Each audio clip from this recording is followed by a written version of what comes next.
When October 14th, 1663, some years had passed since Oliver Cromwell had found no legal bar to Jews living in England.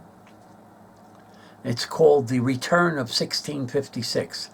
A small synagogue was created in Christchurch Lane in the city of London, forerunner of the Bevis Marks Synagogue, which was in 1701, the oldest still extant place of Jewish worship in England. So the famous writer Shmuel Pepys, P-E-P-Y-S, decided to pay a visit to this novelty to see what's going on, and what he saw amazed and scandalized him. As chance or providence had it, the day his visit turned out to be Simchat Torah. We're celebrating the finishing of the Torah, and we start reading it over again with great simcha and joy and ecstatic dancing and prayer. Charismatic. So what happened? He was shocked. He said that, and unknown their laws that they take out of the press is the ark, are carried, our Torah laws are carried in this thing, right, the scroll, by several men, 4 or 5 several fellows there, and they do relieve one another. And I cannot tell, thus they carried it around about the room while such a service is singing. But Lord, to see the disorder, laughing, sporting, and no attention, more like brutes than people knowing the true God, would make a man forswear ever seeing them more. I couldn't imagine that they had been any religion in the whole world so absurdly performed as this. That's from his diary. Well, hey guys, by the way, what I'm going to say now is from Rabbi Yonatan.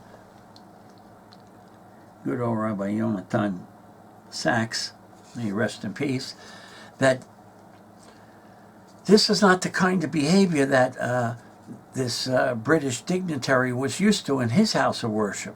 There is something unique about the relationship of the Jewish people to the Torah, the way we stand in its presence as if it were a king, dance with it as if it were a bride, listen to it telling our story, and study it as we say in our prayers, our life and the length of our days. There are a few more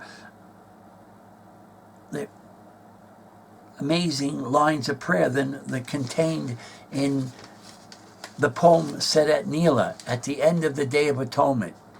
Nothing remains after the destruction of the temple and the loss of the land but his Torah. A book, a scroll, was all that stood between the Jews and despair. So what non-Jews and sometimes Jews fail to appreciate is how in Judaism, Torah represents law as love, and love as law. Torah is not revealed legislation. It represents God's faith in our ancestors, and that he entrusted them with the creation of a society that would become a home for his presence and an example to the world.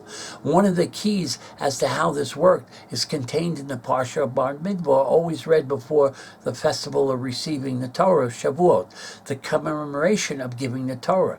This reminds us of how central is the idea of wilderness, the desert, no man's land. It's Judaism. It is to Judaism.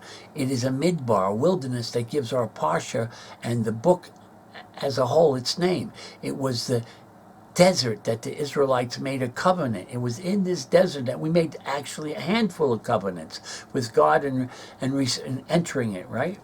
And received the Torah, the constitution as a nation under the sovereignty of God. And Moses and Aaron and his sons and the Levites and the elders were the court, and the people had to pledge allegiance in front of the court. That's exactly how conversion is made today. You need covenantal circumcision, you need to immerse in living water, and you need what? You need to stand in front of our courts today, which are the representation of Sinai back then. Deuteronomy 17, folks, read it.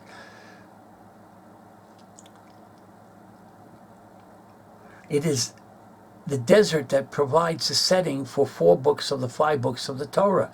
And it was there that the Israelites experienced their most intimate contact with God, who sent them water from a rock, manna from heaven, and surrounded them with clouds of glory.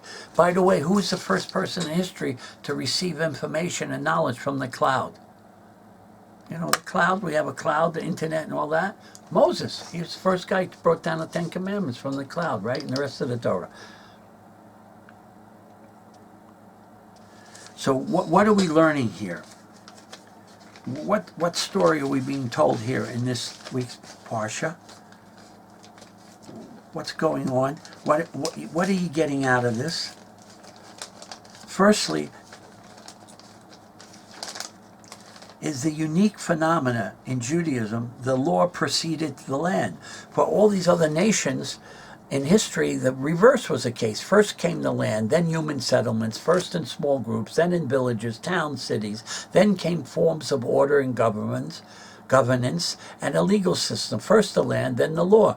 The fact that in Judaism, the Torah was given Bamidbar, in the desert, before they had even entered the land, meant that uniquely Jews and Judaism, the Hebrew nation, were able to survive their identity intact, even in exile, even without the land, because the law came before the land. Even when Hebrews lost the land, they still had the law. This meant that even in exile, the Hebrew nation would still be a nation. God remained their sovereign. The covenant was still in place. Even without geography, they had an ongoing history. Even before they entered the land, the nation of Israel had been given the ability to survive outside the land. Another thing we can learn, there is a tantalizing connection between midbar, wilderness, and davar, word.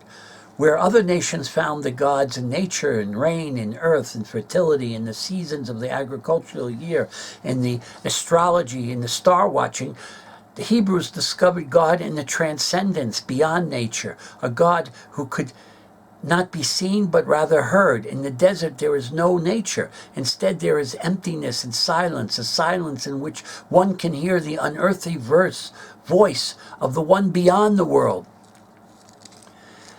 And we were outside the realm of God, men, and goddesses. We were outside the world of sticks and stones and animals and clouds and stars that were worshipped. We were in the empty desert, and we can see our God. We could only hear him. There's a German-American political scientist named Eric Voegelin, Voegelin. He saw this as a fundamental to the completely new form of spirituality born in the experience of the Israelites. When we undertake the exodus and wander into the world in order to found a new society elsewhere, we discover the world as a desert. The flight leads nowhere until we stop in order to find our bearings beyond the world. When the world has become desert, man is at last in the solitude in which he can hear thunderingly the voice of the Spirit that with its urgent whispering has already driven and rescued him from the Sheol, from the domain of death. In the desert, God spoke to the leader and his tribes. In the desert, by listening to the voice, by accepting its offer, and by submitting to its command, they had at last reached life and became the people chosen by God. Well, the whole written Torah was oral. Everything was oral. Every word was oral. And God he spoke many, many times. He told a handful of times, write this down. And the writing down was only according to oral.